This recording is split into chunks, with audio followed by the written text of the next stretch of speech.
pongan de pie y vamos a abrir la Biblia en la segunda carta que Timoteo escribe.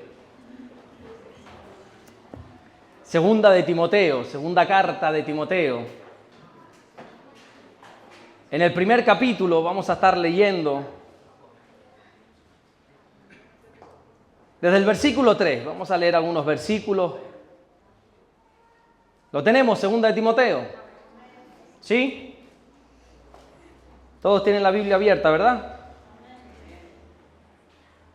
Dice la palabra del Señor en 2 de Timoteo capítulo 1, versículo 3. Doy gracias a Dios, al cual sirvo desde mis mayores con limpia conciencia, de que sin cesar me acuerdo de ti en mis oraciones noche y día, deseando verte.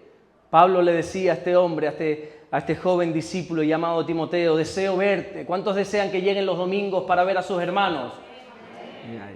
Deseando verte, al acordarme de tus lágrimas para llenarme de gozo, trayendo a la memoria la fe no fingida que hay en ti, la cual habitó primero en tu abuela Loida y en tu madre Eunice, y estoy seguro que en ti también. Por lo cual te aconsejo que avives el fuego del don de Dios que está en ti por la imposición de mis manos. Amén. Hasta ahí vamos a leer nada más en esta tarde. Cierra tus ojos, vamos a orar. Señor, gracias por tu palabra, mi Dios. Gracias porque la podemos leer libremente, Señor. Sin miedo a persecución, sin miedo a represalias. Oramos en el nombre de Jesucristo que mientras tu palabra es predicada en esta tarde, Señor, que ocurran los prodigios, las señales, las maravillas, las liberaciones, todo lo que tu palabra dice y promete que puede hacer, que ocurra esta tarde en nuestras vidas, Señor. Gracias, mi buen Dios, por todo lo que estás haciendo y por todo lo que vas a hacer. En el nombre de Jesús, y solo el que lo cree dice fuerte. Amén. Amén. Se puede sentar. Me gustaría hablarles, si me dejan unos minutos, de un joven discípulo que se llamó Timoteo. Timoteo fue un joven cristiano que se convirtió probablemente en uno de los primeros viajes misioneros de Pablo cuando fue a su ciudad, a Listra. Y por alguna razón ahí, por medio de la predicación del apóstol Pablo, se convirtió. Y la Biblia nos cuenta un poco cómo fue su crecimiento en Dios, su madurez en el Señor, hasta que llegó a convertirse en un pastor. Fue el pastor de la iglesia más grande del Nuevo Testamento, la iglesia de Éfeso, que es lo que hoy conocemos como Turquía. Ahí estuvo este joven pastor, que algunos dicen la historia, porque la Biblia no nos da ese dato, pero más o menos podemos calcular que fue puesto como pastor allí a los 23, 24, 25 años de edad. Ya Timoteo era un pastor en la iglesia de Éfeso. Timoteo se convirtió no solamente en un compañero fiel en el ministerio de Pablo, sino que Pablo lo consideraba como un ayudante crucial para él. En un momento dado, Pablo cae preso, ya hemos visto de esa circunstancia, cae preso. Y no encontramos a Pablo quejándose en la cárcel, no encontramos a Pablo diciendo ¿por qué permites esto? ¿Dónde estás tú, Señor? Si yo te he servido, si yo he hecho, ¿y por qué ahora me tienes aquí en esta celda? ¿Y por qué? No encontramos a Pablo quejándose, sino que él aprovecha el tiempo, porque Pablo mismo ha enseñado que los tiempos son malos, así que dice, bueno, ya que estoy aquí, voy a coger mi libreta, voy a coger mi boli y me voy a poner a escribir. Y escribe nada más y nada menos que 4 cartas, algunos ya saben cómo se denominan, que son las epístolas de prisión. Y entre ellas escribe una carta a la iglesia de Filipo, a los filipenses. Y desde aquella cárcel, Pablo les dice a los filipenses en el capítulo 2, versículo 19, espero en el Señor Jesús enviaros pronto a Timoteo, para que yo también esté de buen ánimo al saber de vuestro estado. Pues a ninguno tengo del mismo ánimo, no conozco a nadie, dice Pablo, que tenga el mismo ánimo que Timoteo y que tan sinceramente se interese por vosotros. Porque todos buscan lo suyo propio, no lo que es de Cristo Jesús. Pero ya conocéis los méritos de Él, que como hijo a padre ha servido conmigo en el Evangelio. Qué bonitas palabras, ¿verdad? De cómo Pablo se refiere a este joven discípulo llamado Timoteo. ¿Saben lo que significa el nombre de Timoteo? Timoteo significa temeroso de Dios. Un hombre que teme a Dios por encima de todas las cosas. Y qué hermoso es saber que Timoteo era un joven. Y digo que es hermoso porque me encanta la idea de ver jóvenes temerosos de Dios. La Biblia dice en Lamentaciones capítulo 3, versículo 27, bueno le es al hombre llevar el yugo desde su juventud. Qué bueno es que los jóvenes, los niños, los adolescentes sirvan a Dios desde que son jóvenes. ¿A cuánto les gustaría ver más jóvenes temerosos de Dios? ¿De verdad les gustaría ver más jóvenes temerosos de Dios? Nos hemos acostumbrado a ver a los jóvenes distantes de las cosas de Dios. A ver a jóvenes obligados aquí.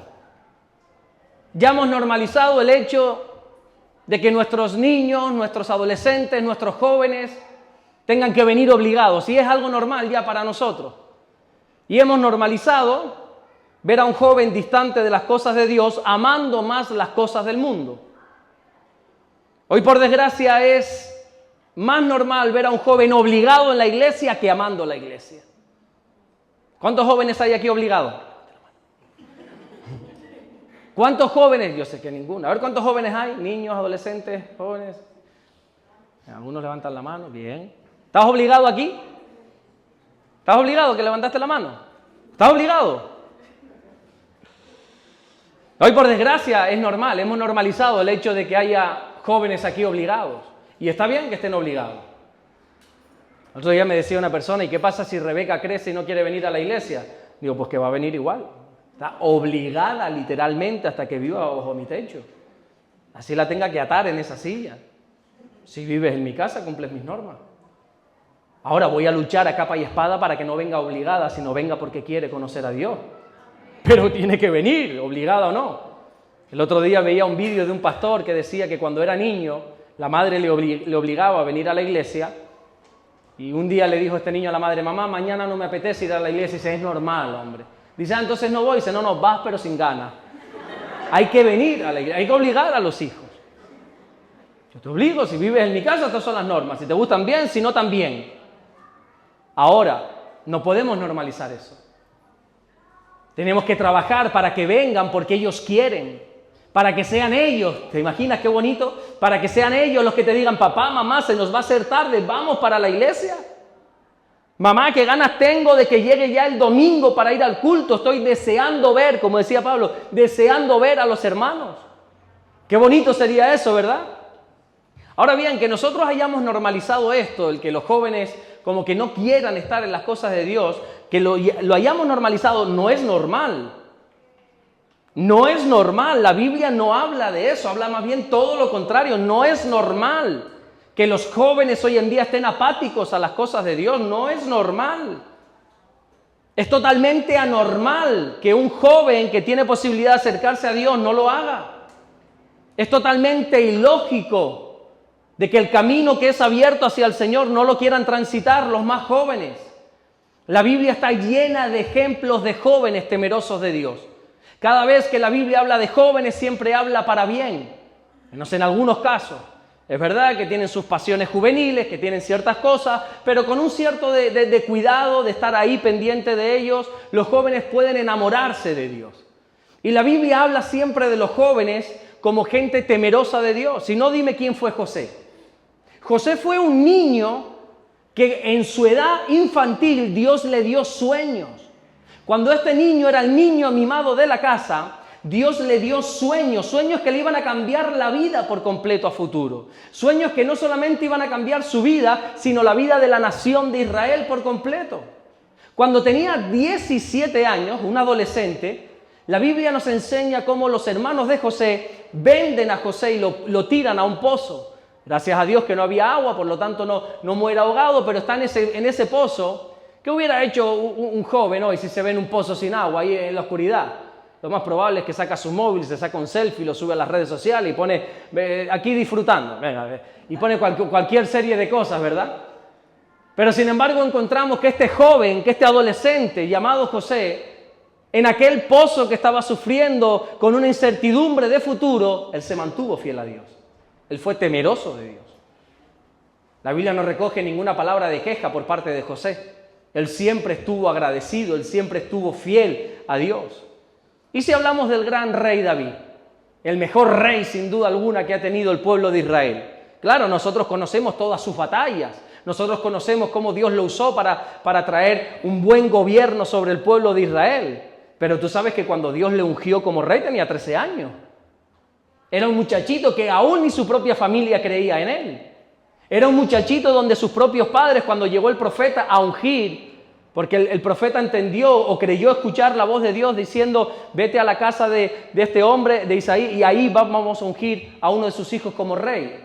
Y cuando se lo dicen a este hombre, pone a todos sus hijos menos a David. ¿Y a David dónde estaba? David era un muchachito que estaba ahí detrás, en el redil de las ovejas, dice la Biblia, donde ni el padre confiaba en él, pero Dios vio al muchacho y lo ungió como rey. Tuvo que esperar unos años para ponerlo en el trono, pero ya era rey. David, siendo un adolescente de 13 años de edad, sabía que era el rey de todo Israel. Todavía no cualificaba ni siquiera para entrar en el ejército, en la mili, como diríamos aquí en España. Y mientras sus hermanos estaban todos en el ejército batallando, la Biblia dice que él se acerca un momento para ver cómo están sus hermanos y de repente se encuentra todo el ejército de Israel asustado, intimidado. Y dice, ¿qué está pasando aquí? Es que aquel gigante que se llama Goliat nos tiene amedrentados. Había un solo hombre, un gigante llamado Goliat, que tenía todo el ejército de Israel, a todos los escuadrones de Israel, dice la Biblia, intimidados, atemorizados. Y mientras aquellos hombres formados en guerra estaban asustados, este joven, dice la Biblia, que dijo, tráeme para aquí esa piedra, y se la tiró, y no solamente lo tumbó, sino que lo mató. Un joven temeroso de Dios. Lo que no hizo todo un ejército, un joven temeroso de Dios lo logró. Hace 2 semanas atrás hablábamos de otro joven. ¿De quién?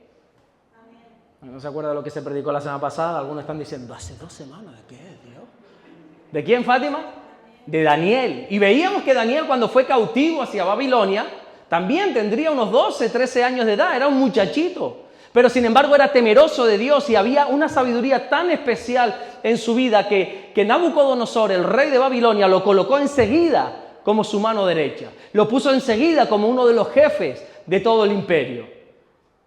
Daniel se nos presenta la Biblia como un joven de oración, como un joven que voluntariamente en los momentos difíciles de su vida, dice la Biblia que se iba a su habitación y oraba. Y 3 veces al día se arrodillaba delante de su Dios y oraba y clamaba a ese Dios. Qué hermoso sería ver a nuestros jóvenes así, ¿verdad? ¿Dónde vas? No, voy un momento a mi habitación que voy a orar. ¡Wow! A mí me encantaría que mi hija me dijera eso. Que no fuera, Rebequita, vamos a orar para comer. Rebequita, vamos a orar. Que sea ella la que me diga, papi, ahora vengo, voy a orar. Me derrito ya.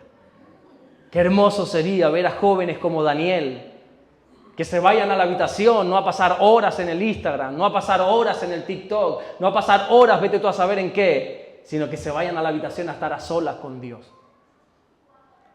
La Biblia habla también de otro joven que se llamó Samuel, que desde niño vivió en la casa de Dios.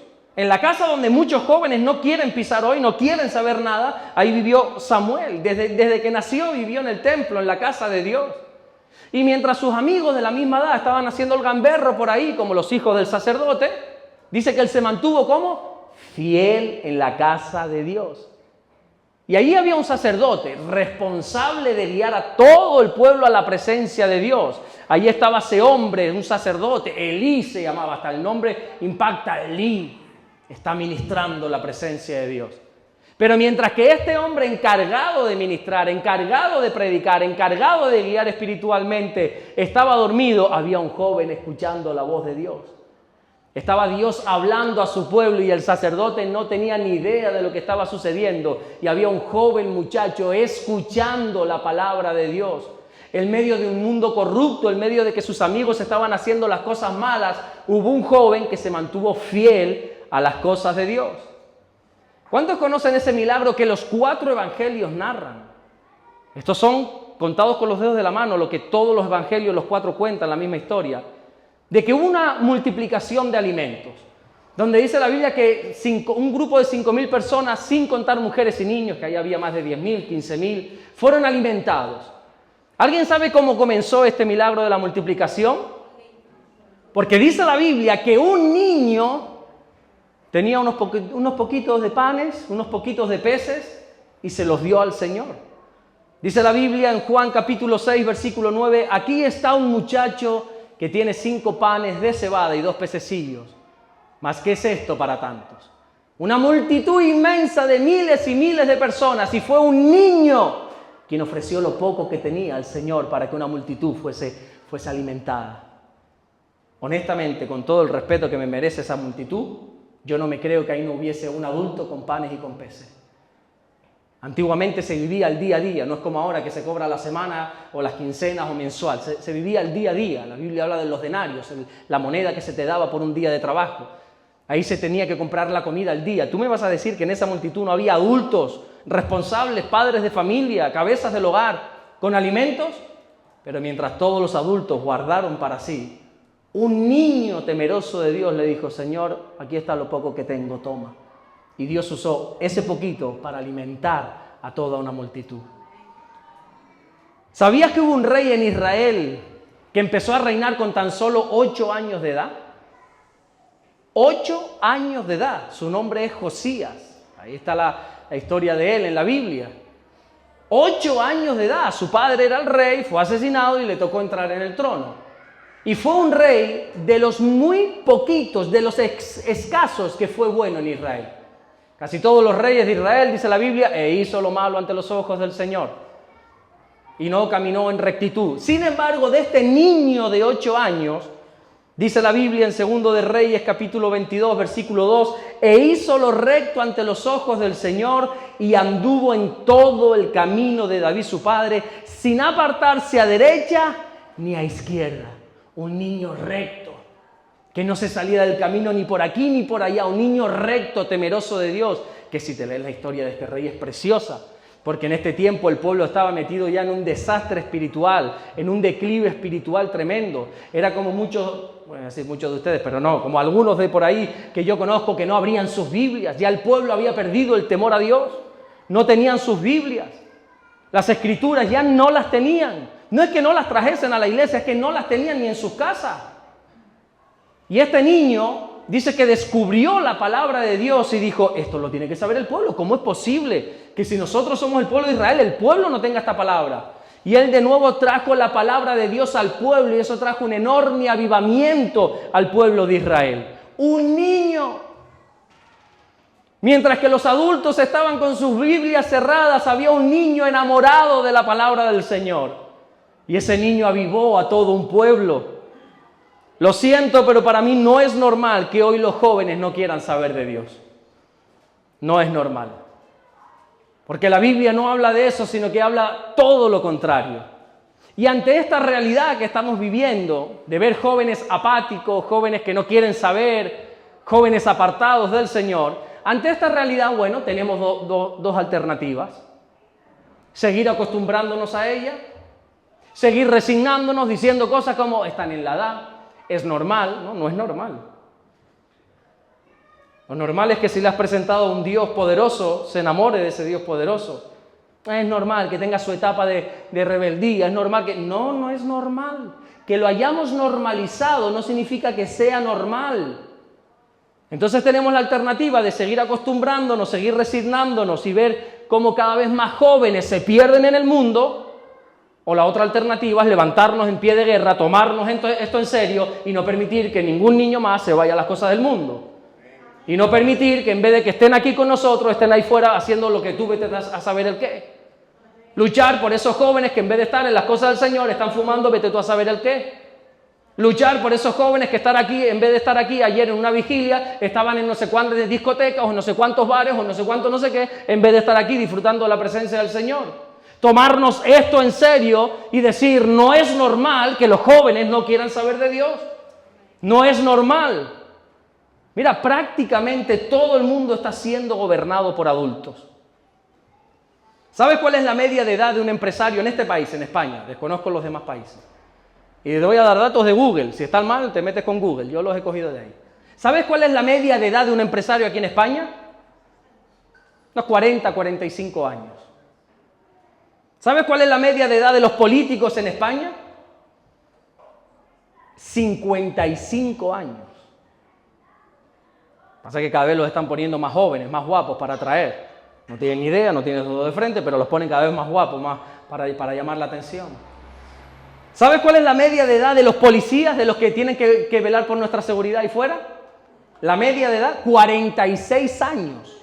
Pasa que tú solo veas a los que están en forma en la calle, pero vete a las oficinas de los policías.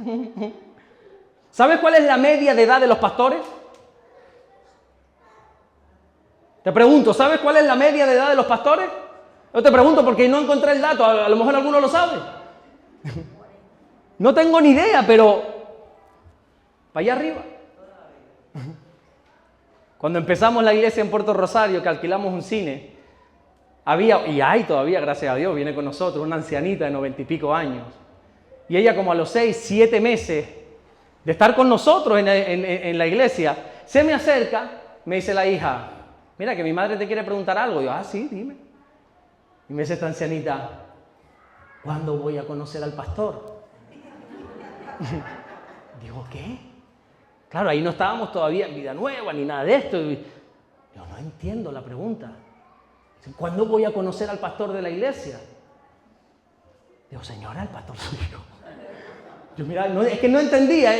Mira que yo intento leer entre líneas siempre, intento captar entre lo que dicen, lo que no quieren decir, y intento, y soy medio avispado para eso, pero aquí se me fue todo y dije, no entiendo.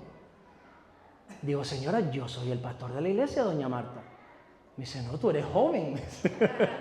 Digo, ¿y tú qué quieres aquí? ¿Un ancianito predicando la palabra de Dios? Bien, pero no tengas en poco mi juventud para predicar la palabra.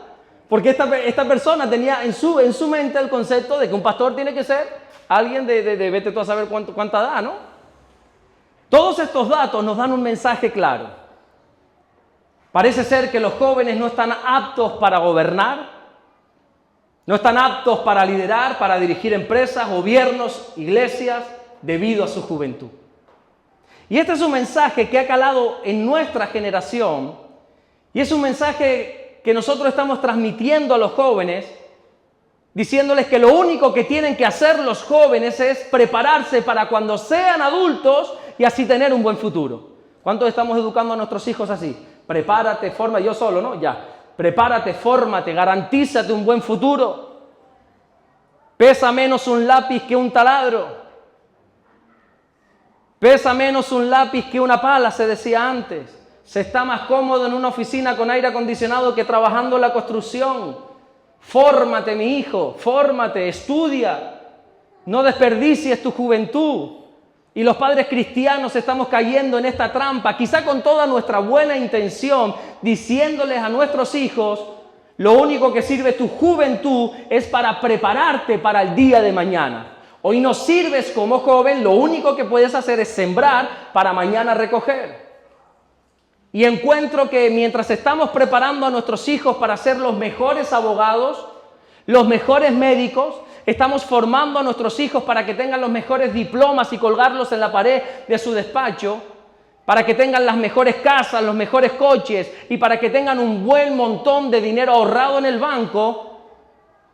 Sin embargo, hubo un hombre que tuvo todo esto y dice que todo era basura. Dice la Biblia en Filipenses 3:8, y ciertamente aún estimo todas las cosas como pérdida por la excelencia del conocimiento de Cristo Jesús, mi Señor, por amor del cual lo he perdido todo y lo tengo por basura para ganar a Cristo. Lo que nosotros vemos como un buen futuro para nuestros hijos, Pablo lo ve como un montón de basura. Porque si nuestros hijos consiguen todo eso, una buena carrera, unos buenos ahorros, grandes casas y grandes coches, pero no tienen a Cristo, todo eso es basura, dice la Biblia. Si nuestros hijos logran ganar el mundo entero, pero pierden su alma, hemos fracasado. Si nuestros hijos se convierten en el próximo Elon Musk, Bill Gates, te digo nombres que he escuchado por ahí, gente mega multimillonaria, pero si mueren sin Cristo, hemos perdido esta batalla. Yo para nada estoy en contra, ni muchísimo menos, de la preparación. A mí me encanta que los jóvenes estudien, se preparen. Yo sí que estoy en contra, por ejemplo, de la mentalidad de hace 20, 30 años, donde dentro de las iglesias se le decía a los jóvenes, no estudies, ¿para qué? Si ya va a venir Cristo. ¿Cuántos vivieron en esa época? No estudies, tranquilo, ¿para qué vas a estudiar? Mejor fórmate las cosas del Señor porque viene Cristo. Si viene Cristo, que me pille formado. Si viene Cristo, que me pille en la universidad. Yo pienso así, hay que preparar a los jóvenes. Pero si en medio de toda esa formación, de todas esas facilidades que le damos a nuestros hijos, no les estamos presentando al Dios vivo y verdadero, no sirve para nada. Y este joven Timoteo tenía un buen testimonio. Era un joven que amaba a Dios, era un joven temeroso de Dios. Y nadie, dice la Biblia, hablaba mal de él.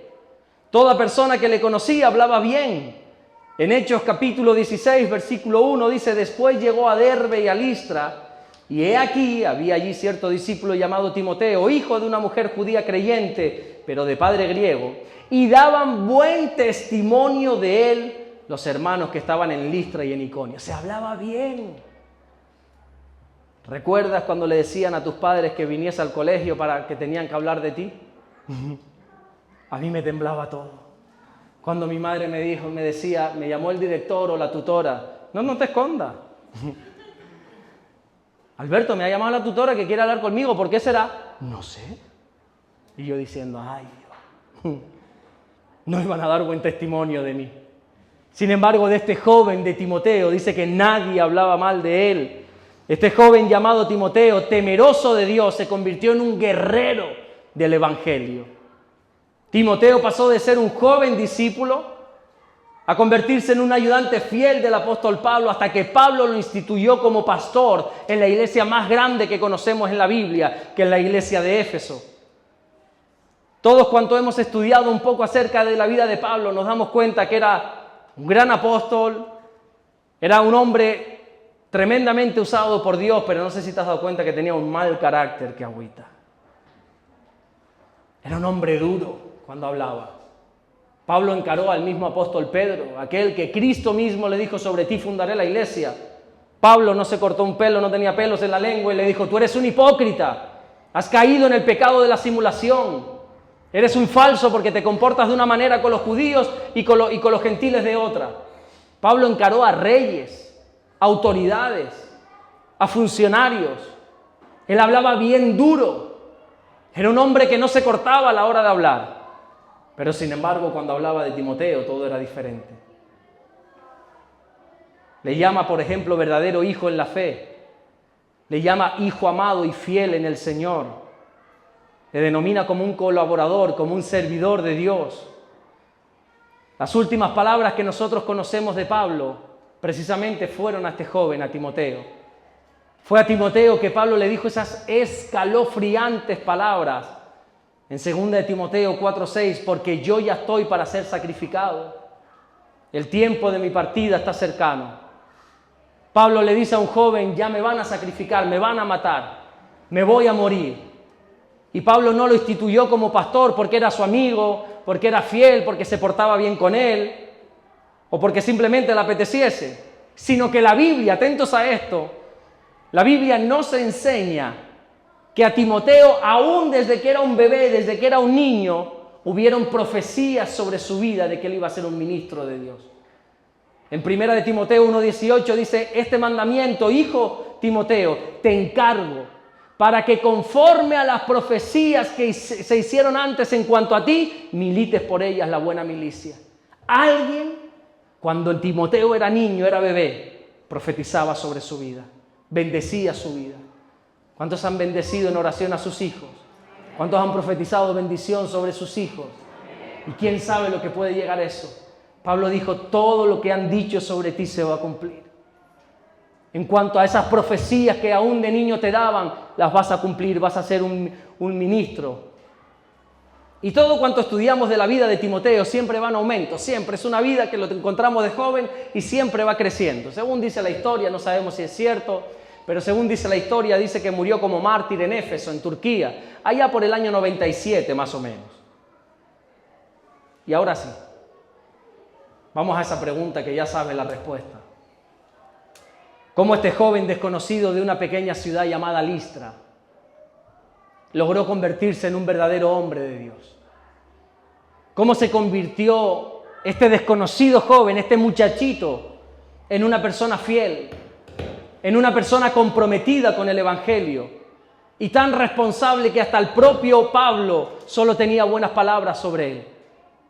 ¿Cómo es posible que este joven se convirtiese en un tremendo guerrero? ¿Y sabes por qué? Por su madre. por el trabajo, por el buen trabajo que hizo la madre sobre este hijo. Segunda de Timoteo 1:5, Pablo le dice a Timoteo, trayendo a la memoria la fe no fingida que hay en ti, la cual habitó primero en tu abuela Loida y en tu madre Eunice, y estoy seguro que en ti también. La Biblia nos enseña que Timoteo era un cristiano de tercera generación.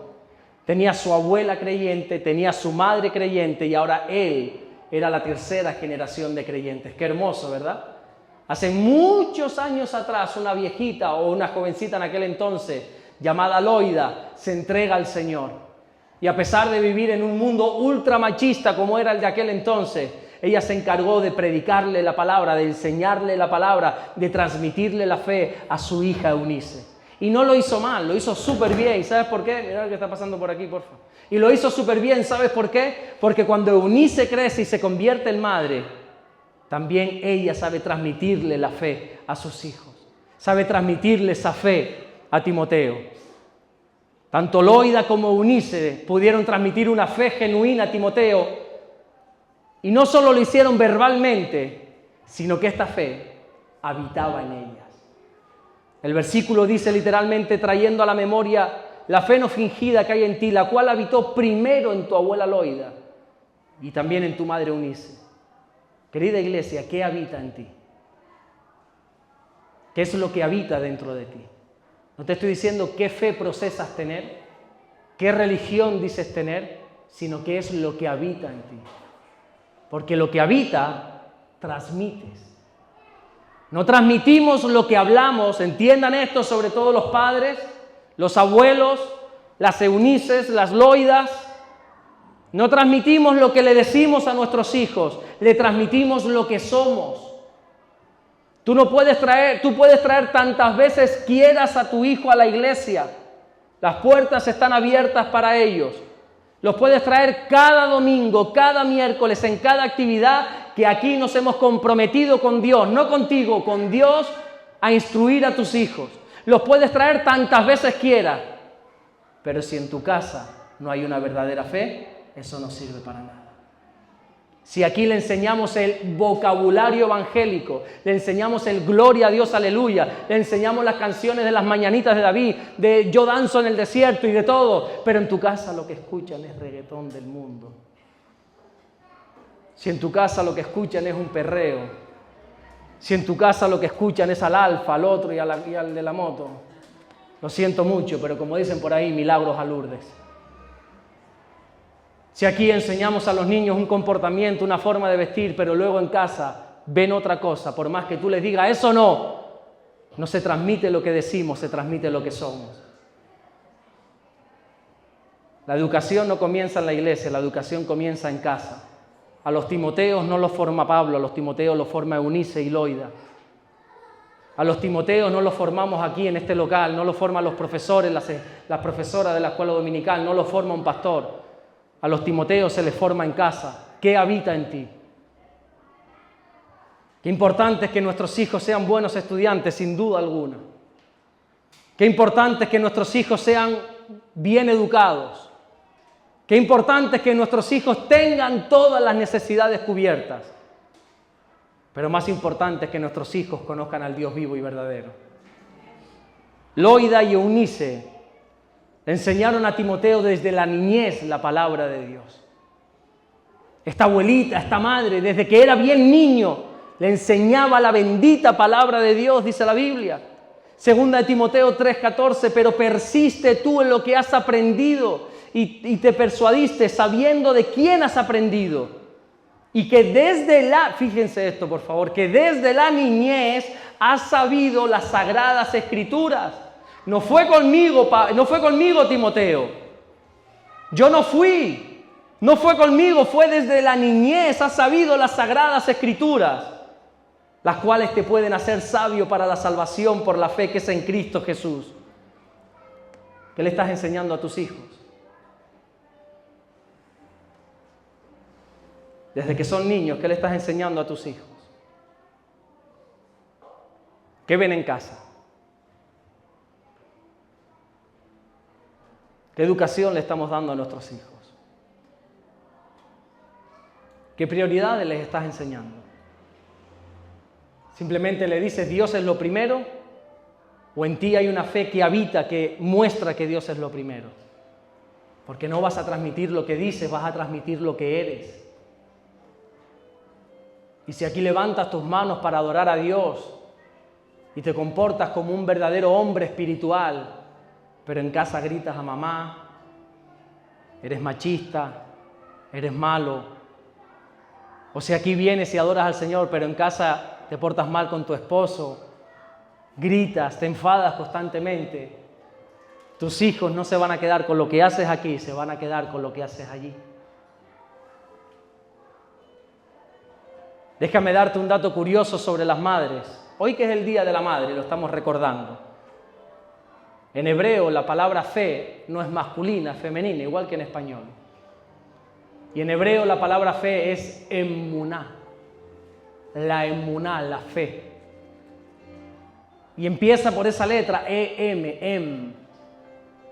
Y esas dos letras, em, en el hebreo es madre.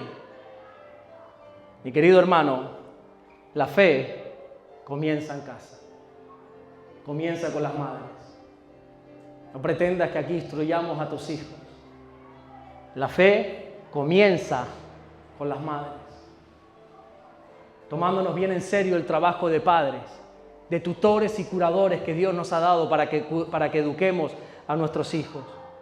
Fueron dos mujeres, una madre y una abuela, quienes formaron al joven Timoteo, porque son las familias quienes forman los hijos. No son los colegios. Si tú piensas que tu hijo va a ir a ser educado en el colegio, mal andas, No son los colegios, no son los profesores, no son los colectivos, no son los móviles, no son las teles. Es la familia. Es papá, es mamá, son los abuelos quienes tienen que formar a los Timoteos en casa. Y creo que hoy estamos regalando a nuestros jóvenes al mundo. Y no lo estamos haciendo con mala intención, ojo, sino que este mundo nos absorbe tanto que no tenemos tiempo para nada. Llegamos a casa tan cansados del trabajo, tan agotados, que quién se sienta 1, 2, 3, 5 horas con su hijo a instruirle. Es más cómodo sacarse el móvil y decirle ponte a ver Peppa Pig o qué sé yo. Y no lo hacemos con mala intención, es que estamos cansados. El mundo nos oprime tanto que nos está robando el mayor de los tesoros, que no es una casa, que no es una cuenta en el banco, que no es un buen coche, son nuestros hijos. Y se los estamos entregando al mundo. Inconscientemente estamos entregando a nuestros hijos al mundo. Alguien me contaba unas semanas atrás una historia bíblica que nunca vi con estos ojos. Hubo una madre llamada Jocabed en la Biblia. Algunos ya saben quién es. Para los que no tienen ni idea, déjame continuar.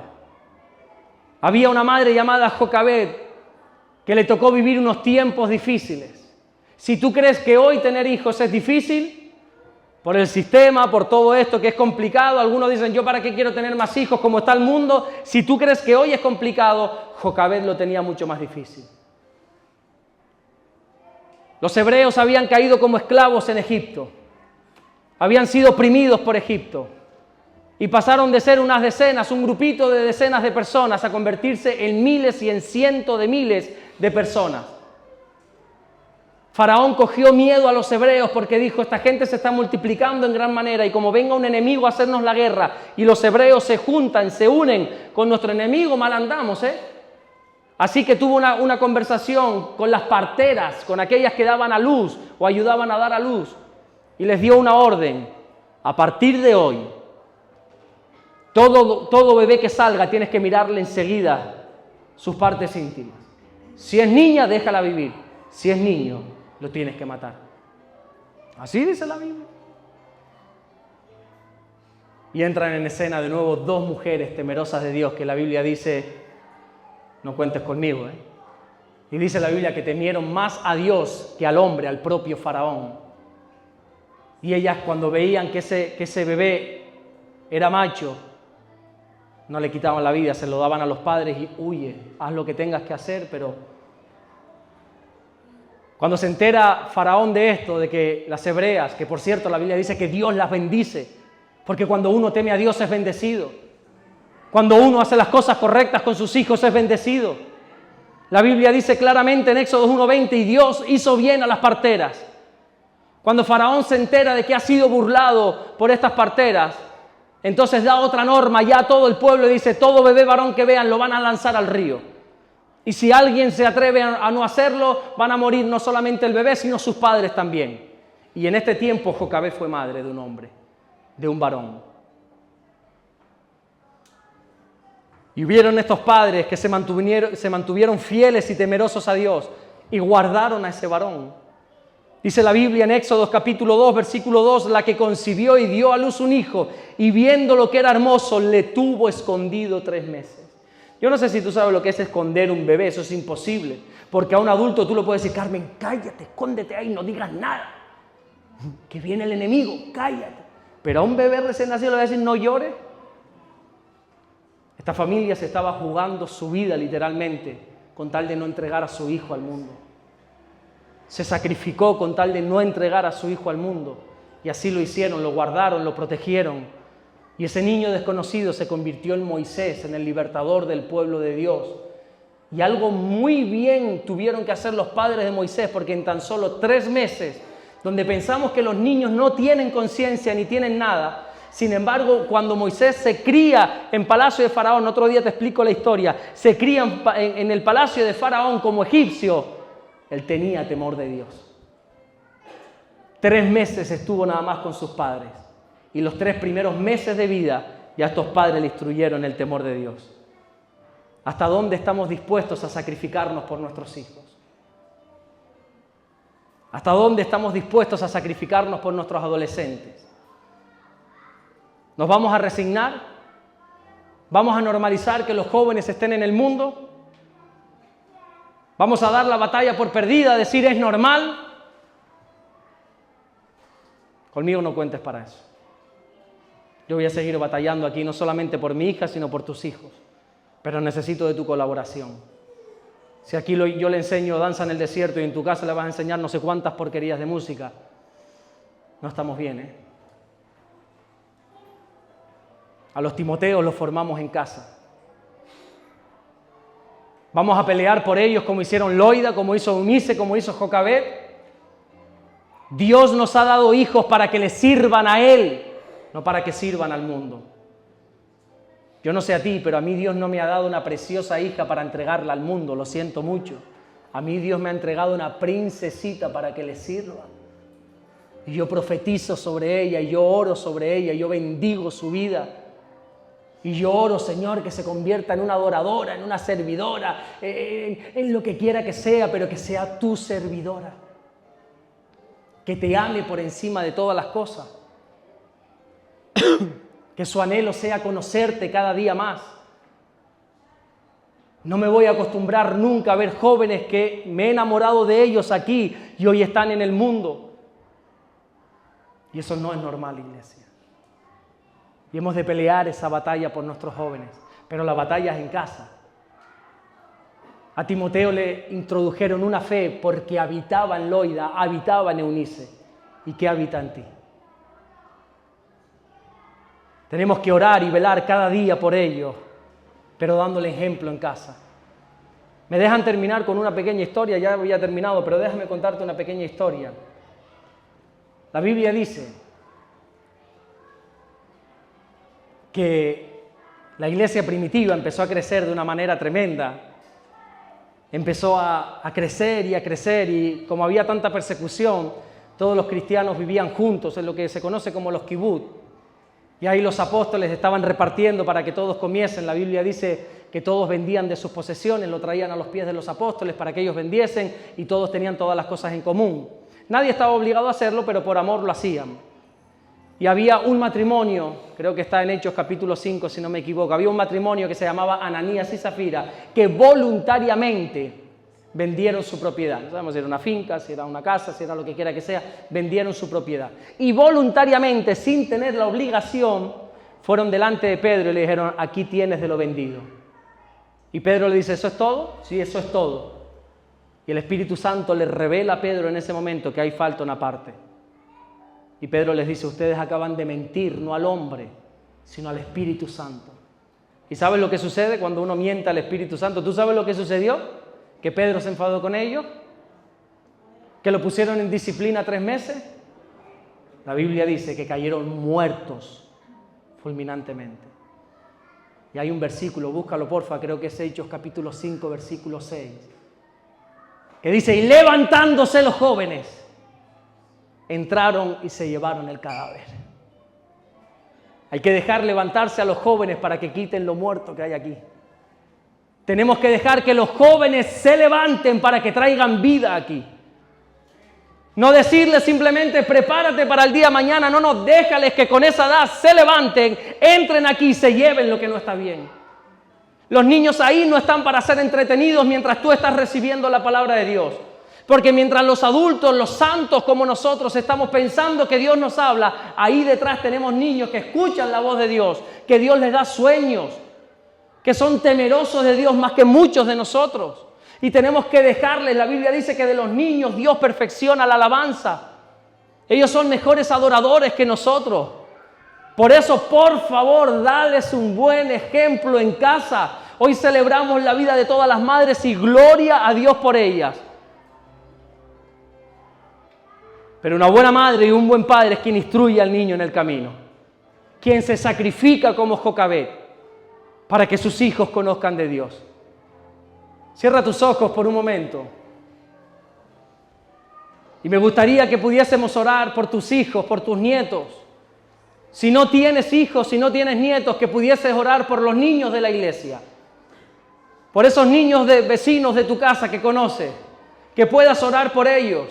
Que puedas hacer como hacía Loida, como hacía Eunice, bendecir a Timoteo desde que era niño.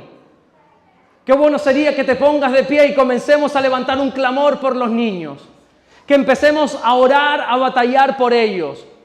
Que empecemos verdaderamente a guerrear por sus vidas, por sus almas, porque no es normal que los niños, que los jóvenes no quieran saber de Dios.